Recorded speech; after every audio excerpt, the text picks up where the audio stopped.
dengesinde payı olmayıp çöreği diz üstte olan adamın içinde şeytanlar yuva salıptır. Çöreği diz üstte olan adamın amanat tapşırmak göz olan değil, andı itikadı düz olan değil, çekide söhbeti söz olan değil. Çöreği diz üstte olan adamın. Onların pisliği seni yolundan ayırmasın, gururun sınmasın.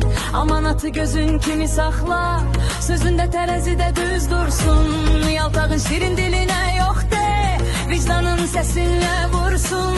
Gazebin ottur yandırar seni, onu hedefe çevir işe kat. Sen dürüst kal, geç de olsa hakkın kapısı açılar, sen rahat yat.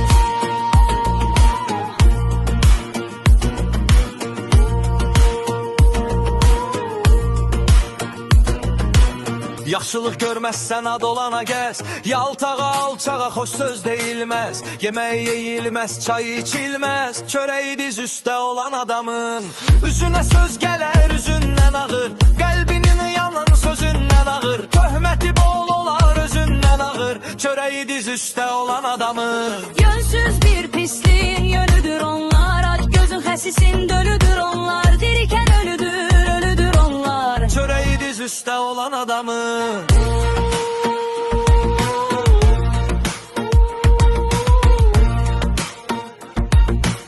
Çöreği diz üstə olan adamın. Onların pisliği seni yolundan ayırmasın, gururun sınmasın. Amanatı gözün kimi sakla, sözünde terazide düz dursun. Yaltağın şirin diline yok de, vicdanın sesinle vursun. Gazebin oddur yandırar seni, onu hedefe çevir işe kat. Sen dürüst kal, geç de olsa hakkın kapısı açılar, sen rahat yat.